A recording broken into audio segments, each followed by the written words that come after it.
তারা এই যুদ্ধ থেকে বেরোতে চান, কিন্তু বেরোনোর পথ তারা খুঁজে পাচ্ছেন না বা বের করতে পারছেন না। আমেরিকায় ইতিমধ্যে কথা উঠেছে যে এই যুদ্ধ যে উনি করলেন, এই যুদ্ধ উনি কিসের ভিত্তিতে শুরু করলেন, কে আমেরিকার বন্ধু, কে আমেরিকার বন্ধু না। এখন ধরুন বাংলাদেশ, আমরা কে আমেরিকার বন্ধু? আজকেও বন্ধ হয় যুদ্ধ, তাহলেও 1 থেকে 1.5 মাস লাগবে এই পরিস্থিতি থেকে আবার ওই আগের স্বাভাবিক পরিস্থিতিতে ফিরে আসতে। চর্চা ডিকোডে স্বাগতম। ইরানের লাইফলাইন খ্যাত খারক দ্বীপে আমেরিকা হামলা চালিয়েছে, বোমাবর্ষণ করেছে। ওদিকে আমেরিকা মোস্তফা খামেনি সহ ইরানের শীর্ষ কয়েক নেতার মাথার দাম নির্ধারণ করেছে। তবে ইরানের পাল্টা হামলাও থেমে নেই। বাগদাদে আমেরিকান দূতাবাস, সেখানে ড্রোন হামলা, ক্ষেপণাস্ত্র হামলা চালানো হয়েছে। আসলে যুদ্ধ পরিস্থিতি এখন কি? ইরানের লাইফলাইন খ্যাত যে খারক দ্বীপ, সেখানে হামলা হলো, বিশ্ব বাজারের প্রভাব কতটুকু পড়বে, জ্বালানি তেলের বাজারের প্রভাব কতটুকু পড়বে, সেসব নিয়ে কথা বলবো। সঙ্গে আছেন সেলিম খান। সেলিম খান, আপনাকে আমরা খারক দ্বীপের প্রশ্নে যাওয়ার আগে শুরুতে আপনার কাছে জানতে চাই যে কিছুক্ষণ আগে আমরা দেখলাম আল জাজিরা একটি খবর প্রকাশ করেছে যে আমেরিকা ইরান যুদ্ধে অংশ নিতে প্রায় 2500 সেনা পাঠাচ্ছে, যাদের সাথে উভচর জাহাজও আছে, যে জাহাজগুলো আসলে ইরানের দিকে পাঠানো হচ্ছে। এতে কি মনে হয় আমেরিকা ইরানে স্থল অভিযান চালাবে? আমেরিকা নানা ধরনের এই যে স্থল অভিযান চালানোর বিষয়টার কথা বললেন, হ্যাঁ, আমেরিকা বুঝে গেছে যে তারা যে কৌশলে এগোচ্ছিল সেই কৌশলে ইরানকে তারা দমাতে পারবে না বা দমাতে পারেনি।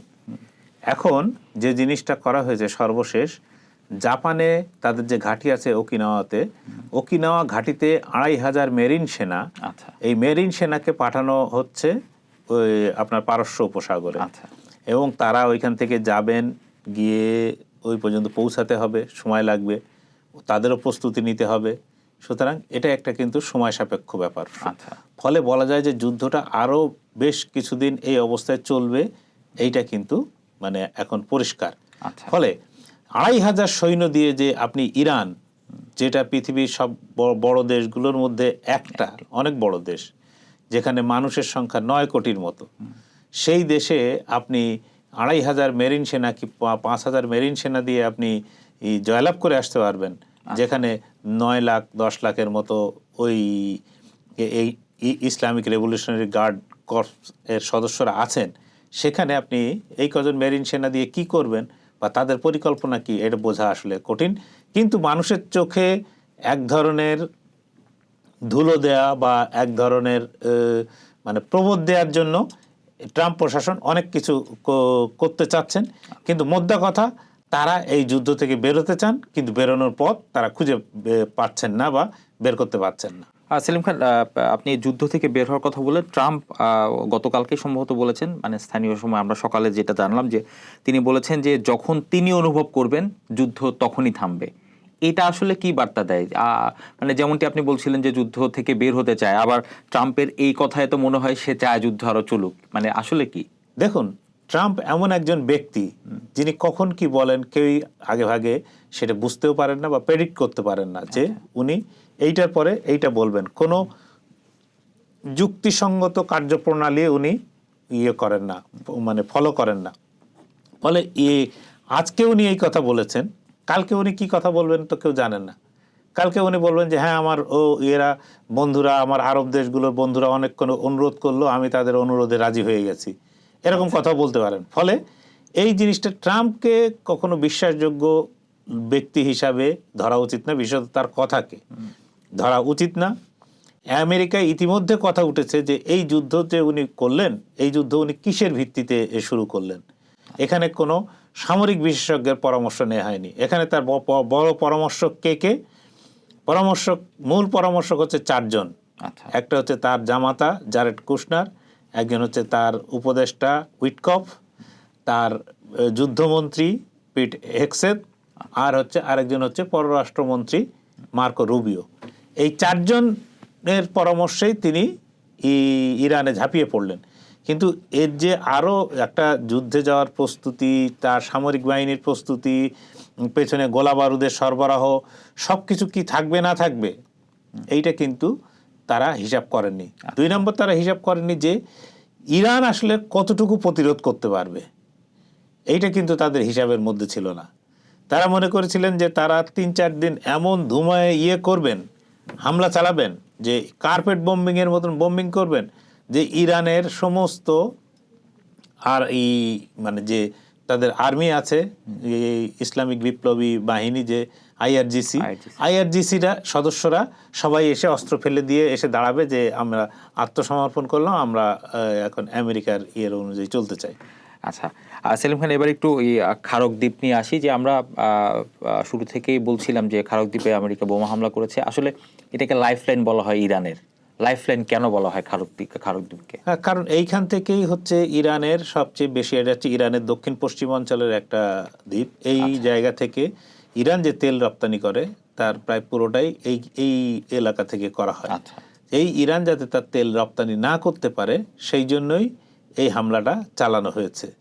এবং আমেরিকা এবং ইসরায়েল খুব স্পষ্ট হয়ে বলছে যে ইরানকেও আর কোনো তেল রপ্তানি করতে দেওয়া হবে না, বা ইরান থেকে কোনো তেলের সরবরাহ আর বাইরে যাবে না। এটা তারা পরিষ্কার করে বলে দিয়েছে এবং বলছে যে এটা তো সবেমাত্র শুরু, এরপরে তারা বিভিন্ন মানে তেল উৎপাদন হয় যেখানে সেই সব তেল উৎপাদন স্থলে আক্রমণ চালাবে, রিফাইনারিতে আক্রমণ চালাবে, নানা ধরনের কথা তারা বলে যাচ্ছে। কিন্তু ইরানও এর পাল্টা বলেছে যদি তার তেলের কোনো কূপ যেখান থেকে তেল তোলা হয় এগুলো যদি আক্রান্ত হয়, তার রিফাইনারি যদি আক্রান্ত হয়, তাহলে তার প্রতিবেশীদের প্রত্যেকটি দেশেরই রিফাইনারি আক্রান্ত হবে। কারণ প্রতিবেশী দেশগুলো যে তেল তোলে বেশিরভাগই রাষ্ট্রায়ত্ত কোম্পানি না, মানে আমেরিকান, ব্রিটিশ, ফ্রেঞ্চ এইসব কোম্পানির দ্বারা নিয়ন্ত্রিত প্রত্যেকটি দেশের তেল নিয়ে। সুতরাং তাদেরকেও তারা ছাড়বে না। আচ্ছা, এই যে খারক দ্বীপে হামলা, আমরা জ্বালানি তেলের যে প্রসঙ্গটি বললেন, এরপরে আসলে কি কোনো প্রভাব দেখা গেছে বিশ্ববাজারে, কিংবা তেলের দামের এখন কি অবস্থা?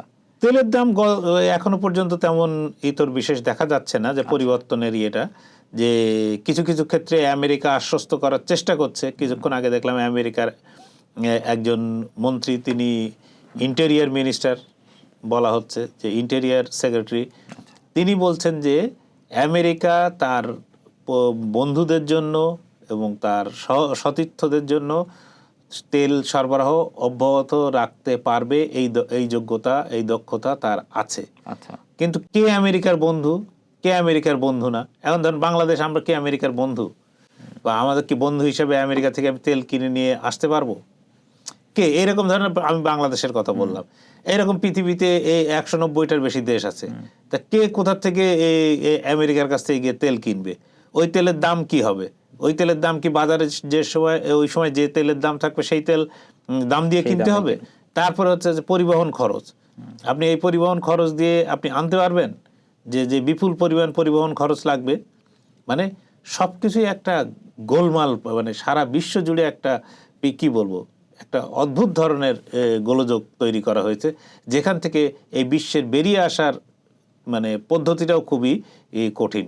আপনার একজন আমি ভিডিওতে দেখছিলাম যে একজন বিশেষজ্ঞ, তিনি বললেন যে যদি আজকেও বন্ধ হয় যুদ্ধ, তাহলেও 1 থেকে 1.5 মাস লাগবে এই পরিস্থিতি থেকে আবার ওই আগের স্বাভাবিক পরিস্থিতিতে ফিরে আসতে। সুতরাং এই পরিমাণ কষ্ট কিন্তু আমাদের উপর মানে চেপে গেল অলরেডি। সেলিম খান, আমরা শুরুতে বলছিলাম মোস্তফা খামেনি সহ ইরানের শীর্ষ কয়েক নেতার মাথার মূল্য নির্ধারণ করেছে আমেরিকা। তো আমরা দেখলাম বেশ কয়েকবার, এখন পর্যন্ত সম্ভবত 2বার, যে 2টি বড় হামলা থেকে মোস্তফা খামেনি আহত হয়েছেন, রক্ষা পেয়েছেন কোনো মতে। যেহেতু ট্রাম্প খামেনিকে পছন্দ করছেন না, কিংবা রেজিমের পরিবর্তন যেটি চাচ্ছেন সেটি সঠিকভাবে তিনি করতেও পারছেন না, তো সেক্ষেত্রে মোস্তফা খামেনি আসলে কি হবে, কি অবস্থা দাঁড়াবে শেষ পর্যন্ত? মোস্তফা খামেনি তো জানেনই যে তার জীবনের উপর ঝুঁকি আছে। তিনি বিষয়টা জানেন না তা তো না, তিনি জানেন। তারপরে যারা আছেন তারা সবাই কম বেশি জানেন যে তাদের প্রত্যেকের জীবনের ঝুঁকি আছে। এর মধ্যে গতকাল বা তার আগে দিন একজন পরমাণু বিজ্ঞানীকে, ইরানের পরমাণু বিজ্ঞানীকে হত্যা করার কথা ইসরায়েল জানিয়েছে যে তারা এটা করেছে। কিন্তু এই কথা জানার পরেও তারা তো পিছিয়ে নেই। বা সবচেয়ে বড় কথা, আপনি আমেরিকা যে 1991 সালে সোভিয়েত ইউনিয়নের পতনের পর থেকে যে বিশ্ব ব্যবস্থা চালু করেছে, সেখানে তারা কি চায়, তাদের মতো করে একটা গণতান্ত্রিক পরিবেশ যেন থাকে। এইবার তাদের মতো করে গণতান্ত্রিক পরিবেশ তৈরি করতে গিয়ে পুরো জিনিসটাই একটা উলটপালট করে দেয়। প্রত্যেকটি দেশের এক একটা নিজস্ব বৈশিষ্ট্য আছে, সেই বৈশিষ্ট্য নষ্ট করার অধিকার কারণেই। তারা ইরাকে গণতন্ত্র প্রতিষ্ঠা করতে গিয়েছিল, পেরেছে। তারা আফগানিস্তানে গিয়েছিল গণতন্ত্র প্রতিষ্ঠা করতে, পেরেছে। সেখানে তালিবানি শাসন ফিরে আসছে। ইরাক নিয়ে তাদের অভিযোগের শেষ নেই। যে জিতছে, মানে নির্বাচনে যে প্রার্থী প্রেসিডেন্ট পদে জিতলেন, তাকে আমেরিকা পছন্দ করে না, সুতরাং তিনি ক্ষমতায় যদি বসেন তাহলে ইরাকের সঙ্গে সম্পর্ক খারাপ হবে। এটা কি কথা? আপনি একবার বলছেন যে গণতন্ত্র চাই, আর একবার বলছেন যে আমি গণতন্ত্র মানে এই গণতন্ত্র মানি না। সেলিম খান, আমরা শেষ করব, তার আগে একটু জানতে চাই আপনার কাছে যে এখন যুদ্ধের যে পরিস্থিতি, যদি বলা হয় আপনাকে যে যুদ্ধের নিয়ন্ত্রণ আসলে কার হাতে, সেই ক্ষেত্রে আপনি কি বলবেন? আর ইরানের এখন যে অবস্থা, মোস্তফা খামেনি নিজেও এখন জীবন শঙ্কায় আছে। পাশাপাশি আমরা দেখলাম যে আমেরিকা নতুন করে সৈন্য পাঠাচ্ছে, যদিও এর প্রভাব কতটুকু হবে আমরা জানি না। সব মিলিয়ে আসলে ইরানের ভবিষ্যৎ কি? এটা কি নতুন করে কোনো সংকটের জায়গা তৈরি করবে কিনা? দেখুন, যে যুদ্ধটা শুরু হয়েছে সেই যুদ্ধ সম্পর্কে বলা হয় ইসরায়েল এবং আমেরিকার জন্য এটা হচ্ছে ওয়ার অফ চয়েস। তারা বেছে নিয়েছে যে এই যুদ্ধটা করা।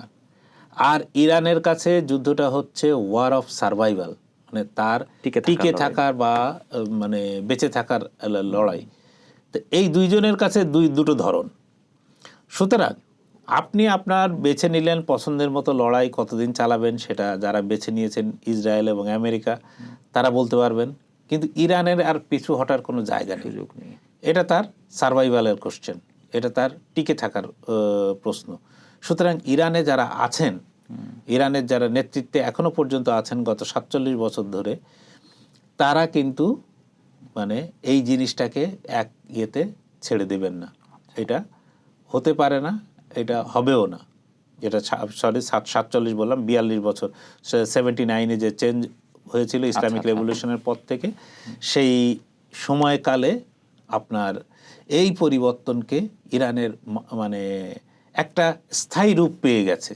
সেই মানে আজকে 79 থেকে আজকে 2026, এতদিনে মোটামুটি একটা স্থায়ী রূপ আপনার পেয়ে গেছে। তো এই স্থায়ী রূপকে আপনি এক নিমেষে ভেঙে, আপনার সামনে কোনো অল্টারনেটিভ নেই। তো ইরানে কোনো বিকল্প কোনো রাজনৈতিক শক্তি নেই। ফলে কি হবে, যেটা হতে পারে যদি এই ইরানের এই ব্যবস্থা ভেঙে পড়ে, তাহলে যেটা হবে, ইরান মানে অন্তর্ঘাতমূলক সারা দেশ জুড়ে ওর সঙ্গে প্রত্যেকের সঙ্গে লড়াইতে লিপ্ত হবে। একটা দেশটা পুরো একটা গৃহযুদ্ধের ইয়েতে পড়ে যাবে।